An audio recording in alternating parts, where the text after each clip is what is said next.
Halo sahabat PKBM Go Digital, apa kabar hari ini? Semuanya semoga sehat dan aman ya.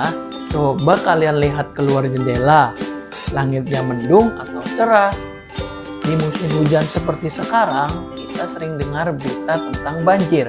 Nah, hari ini kakak mau ajak kalian bukan cuma belajar bahasa Indonesia, tapi juga belajar jadi warga cerdas yang siaga bencana.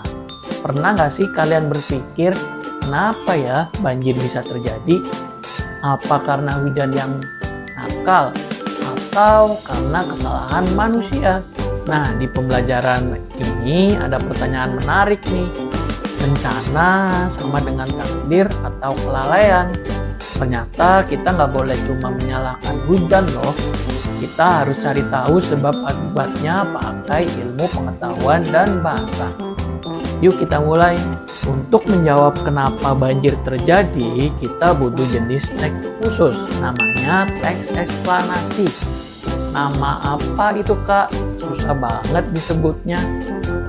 Gampangnya gini, teks eksplanasi adalah teks yang menjelaskan mengapa dan bagaimana sesuatu bisa terjadi.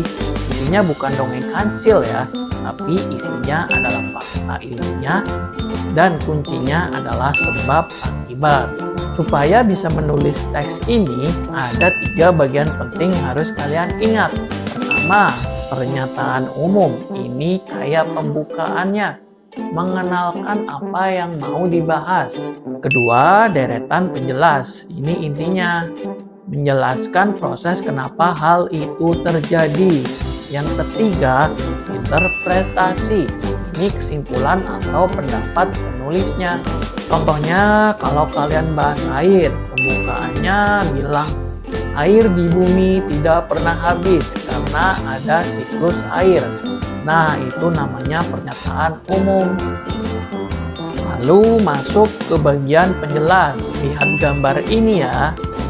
Sebabnya curah hujan tinggi dan selokan mampet karena sampah. Prosesnya air nggak bisa ngalir ke sungai, akhirnya meluap ke jalan. Akibatnya terjadilah banjir. Nah, urutan inilah yang disebut teks eksplanasi. Nah, sekarang waktunya kita main game. Sahabat PKBM Go Digital, supaya jadi warga cerdas, kita harus bisa bedain mana berita benar dan mana yang cuman perasaan orang. Jangan sampai termakan hoax ya. Ayo, siapkan jarinya. Kalau kakak bacakan kalimatnya, kalian tebak ya, itu fakta atau opini. Siap? Soal pertama. Hujan turun selama 4 jam tanpa henti tadi malam. Ayo tebak. Betul atau fakta? Karena ada datanya, benar-benar terjadi. Soal kedua, sepertinya banjir akan surut besok pagi jika kita berdoa. Fakta atau opini? Betul, itu opini. Itu hanya harapan, belum pasti terjadi. Soal ketiga, pemerintah kota telah menyiapkan 2 perahu karet di posko. Jawabannya fakta, karena ada bendanya, bisa dihitung. Terakhir, semua orang pasti sedih karena rumahnya kotor. Ini adalah opini. Kenapa? Karena perasaan orang itu beda-beda. Siapa tahu ada yang malah senang bisa main air kan? Hebat sahabat PKBM Go Digital. Nah, apa sih kita harus pintar membedakan fakta dan opini? Supaya di era digital ini kita nggak gampang panik kena berita bohong atau hoax tentang bencana ya. Sekarang kakak mau angkat kalian jadi detektif lingkungan nih. Coba lihat gambar selokan ini. Kalau kalian jadi penulis, apa penyebab banjir di situ?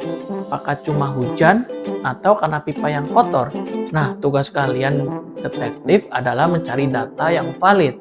Untuk misi minggu ini, kakak punya tantangan seru buat kalian. Yang pertama, cek selokan atau parit di sekitar rumah kalian, lancar atau mampat. Yang kedua, buka HP atau koran, cari satu berita tentang banjir. Nah, yang ketiga, bandingkan nih beritanya fakta atau opini. Tulis hasil pengamatanmu di buku tugas ya. Jadilah anak Indonesia yang cerdas literasi dan siaga bencana. Sampai jumpa di misi berikutnya. Sahabat PKBM Go Digital, tetap semangat dan jaga kesehatan ya. Dadah!